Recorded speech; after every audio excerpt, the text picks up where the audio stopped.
Thank you, Madam Chair. First of all, thank you, everybody, for participating in this process. Thank you is probably a strong term for we're inundated with information from everywhere, including phones, emails, faxes, letters, what have you.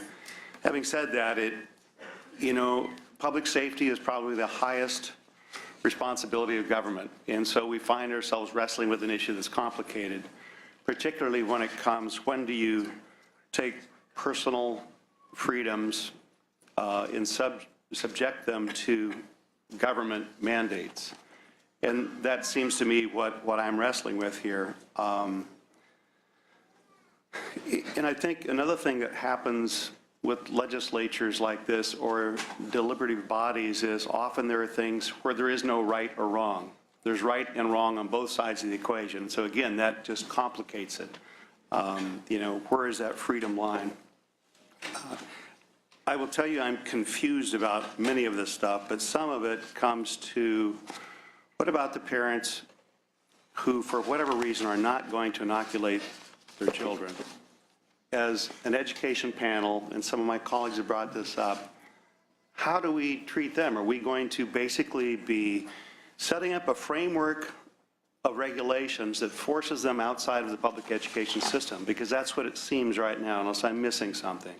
If they do not inoculate their child because they believe the government is overreached, because they believe the government has taken their personal choice on something and decided in its best interest that they should get inoculated and the parents don't want to inoculate, they can't go to public school anymore. As I understand it, they can't do homeschool traditional because that's an independent study of public school in California. And yet Dr. Pan said homeschool doesn't apply, quote unquote, and yet I think it does apply to homeschool. It seems the exemption is for independent study in private schools, and that seems to have taken care of that issue, but it hasn't taken care of this whole homeschool issue. So I'm concerned we're setting up a framework that excludes a significant portion of people that we have mandated, because we've said it's in our best interest to have an educated population. We've mandated they have compulsory education, yet we've set up that they either have to choose to get inoculated, which they believe for religious or personal reasons they should not do that. And then we've said you are now second-class citizens because you might infect somebody that has lupus or has leukemia treatment, chemotherapy, or whatever else. And so now you can only do these other things, which may or may not be realistic options for them. And so I'm struggling here trying to figure out which is the greater good, which is the societal choice we ought to be doing. And I'm not there yet. I have a niece who has a child with a lot of, personal anecdote, right? A lot of allergies. Was getting inoculation, I think it was the measles. No, it was the previous one. And was developing some nodes. The doctor said that's not it. Experts kept saying that's not it. That's not causing it. She says, I think it is. And eventually they decided it was the aluminum or something in the inoculation that was causing that. So while we have no causal link to autism, and I believe that, there's a lot of parents in this room and listening and whatever else that do believe there is. And not knowing definitively what is causing an increase in autism, and that's documented, then people don't want to do anything that could possibly lead to it, only find out later on that they were right. We just hadn't studied the right parameters to come to that conclusion. So let's say, for the sake of argument, for whatever reason they choose not to do the inoculation because in their mind they believe that there is a link that is not there. Let's just say you're right, they're wrong. I worked with autistic kids when I was in college, and I can tell you they need socialism. I mean, not socialism. We seem to be getting that. We're doing that in California by ourselves. They need to be socialized. Yeah. And in being socialized, we're saying if we adopt this the way it's written today, that they're going to be in non-social or less social situations. And so there again, actions here help one cohort of kids and hurt another cohort of kids. And frankly, that's why I'm struggling on this.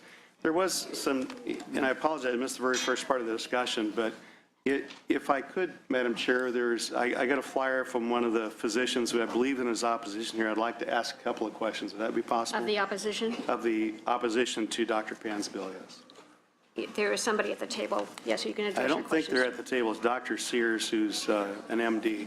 See? Could I ask him just a couple of quick questions? Yes, you can. Okay. And while he's getting there, let me just say that I would like him to comment, where is that?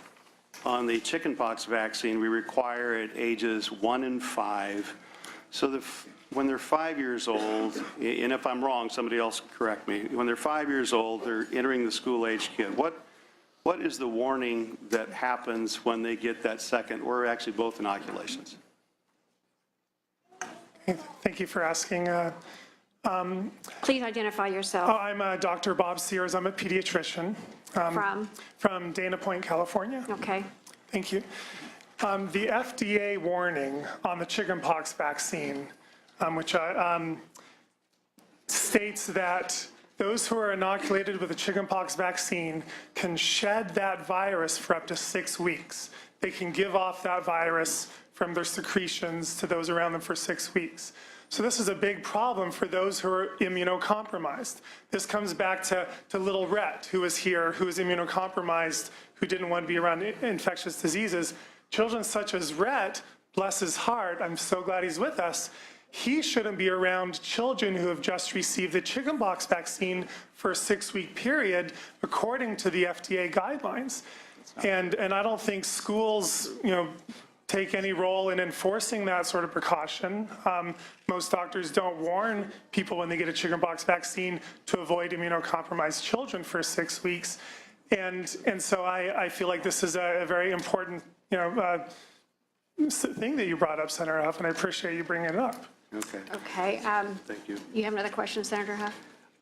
To Dr. Pan, I'd just like to ask if you have a response to that. Sure.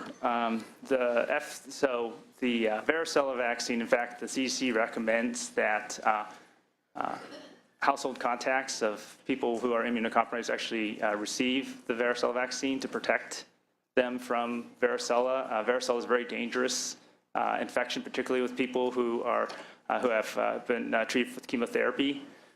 So the FDA does not actually the recommendation. In fact, I would perhaps defer to our infectious disease expert, since you have two general pediatricians who disagree. Perhaps if it's with the chair's permission, we can let our infectious disease expert tell us what the recommendation is. Okay. Through the chair. May I? Thank you. I'm Randy Bergen, pediatric infectious disease from Kaiser Permanente.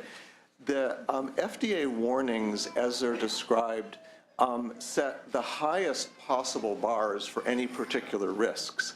And when this vaccine was first studied and developed, they gave it to children that were in communities in families that had leukemia, and they did find that there was some transmission. But over time, what we found is that there's a much greater risk out in the community of a child being exposed to wild-type chickenpox than that very, very small risk of being exposed to the attenuated virus, which is in the vaccine. So, in fact, the risk of being exposed to children to the wild-type infection is much, much greater than the child receiving their second dose of varicella vaccine in the same situation. So again, we can never be completely assured that we are providing no risk, but if you look at the AAP guidelines and the guidelines for the Centers for Disease Control and the Committee on Immunization Practices, it is recommended that it be given to those children. Thank you. Madam Chair? Yes. Another quick question, if in maybe the same two medical doctors, I'd like to hear the counterpoint, but why is whooping cough seemingly spread so easily when you have so many kids that are vaccinated? Either one of you, or both. Pertussis is not one of our best success stories in terms of vaccinations. We had a vaccine in the 80s and 90s that was very effective, but was very immunogenic. It caused a lot of side effects. So as a result of that, we developed another vaccine, the acellular pertussis vaccine, which is just components of the virus that is much more better tolerated, but it does not provide as quite a long-term immunity as the old vaccine. So therefore, we have situations where even fully vaccinated individuals will have a potential susceptibility to the disease. And in fact, pertussis is a very challenging infection because not only is vaccination protection not 100%, but even natural protection. After you've had a case of whooping cough, within 5 years, you're often susceptible to it again. So it's one of the challenges of vaccinology that we haven't quite hit upon. Now, measles is a completely different situation. Measles is a situation that after 2 doses of the vaccine, you have 99% protection. And this is a vaccine that is, or a virus that's so highly contagious that if you are unprotected and you're exposed, you have a 90% chance of getting the disease. So each disease does have to be kind of looked at differently. Okay, thank you. Another See. question? Had a little response to that, too, if we could, Oh. Madam Chair. Thank you, Senator Liu. I would just like to respond by quoting the Centers for Disease Control website in their question that is posed about unvaccinated children spreading the disease. They say, even though children who haven't received the whooping cough vaccines are more likely to get pertussis, they are not the driving force behind the large-scale outbreaks or epidemics. They make it very clear that waning immunity from the vaccine, because the vaccine wears off, is one of the primary forces behind the whooping off outbreaks. And I can provide that with you, Thank you. Senator. Okay. So here's Huff. the problem that I have. You know, well, I have many problems, people would probably say. But the problem I'm having today with this discussion and where we're going in the vote I've eventually got to place is we require kids to get immunizations, and some of them may actually be putting other kids at risk if they're getting the chickenpox immunization and all it's remote, then it is possible that that gets transmitted. We have other immunizations that we require that don't have as much reliability as we would like, so they're able to spread their disease. And yet we're trying to keep a safe place at school for those that are compromised, their immune system is compromised through chemotherapy or lupus or whatever it is. If I was a parent and I had a child in that category, from what I'm hearing, I wouldn't trust the public school anyway. And yet it seems like you would want to create a safe cocoon around that as much as you can. And yet we're jumping through a lot of hoops to force a lot of other people out when we still don't have a safe situation in school. This panel is concerned primarily with education, and certainly health is a huge part of that, and I've carried health-related bills before this panel, as you know. And so I'm really kind of struggling with this. At Disneyland, you have a lot of tourists there, so they're not vaccinated anyway. We don't require tourists coming into California, and by the way, we're a #1 tourist destination. California, our economy depends on it. We don't say, have you got your 27 vaccines or whatever it is before they come and go to Disneyland or any other place.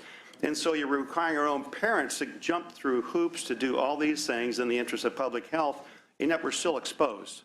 Because I know in my local school district for my kids, and they were vaccinated, thank you very much, over 55 languages and dialects, an immigrant community, a lot of stuff coming in. Not everybody's getting vaccinated. I don't know. I understand and appreciate that our medical technology has advanced so far, and immunizations are probably one of the greatest developments that we've seen in the last 100 years, or however long they've been happening. But certainly it's saved us from a lot of childhood deaths and other things. But not everything in life is easily accomplished with advancements without trade-offs on the other side.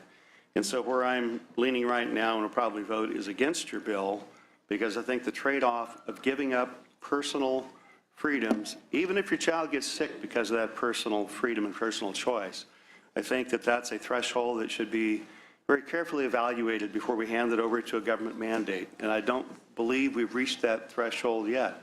If we were talking about an Ebola outbreak and we had an inoculation against that, I would probably have a different outcome. But we got, what, 644 cases of measles because there was some tourists or some kids that weren't immunized, and those that were immunized, for the most part, unless it had worn off, were safe. And so I can appreciate the motivation for you bringing the bill. I don't think it's fully cooked. I don't know that it will ever be fully cooked for my threshold of support, but thank you for the opportunity to at least be enlightened, educated, and to make a decision on it.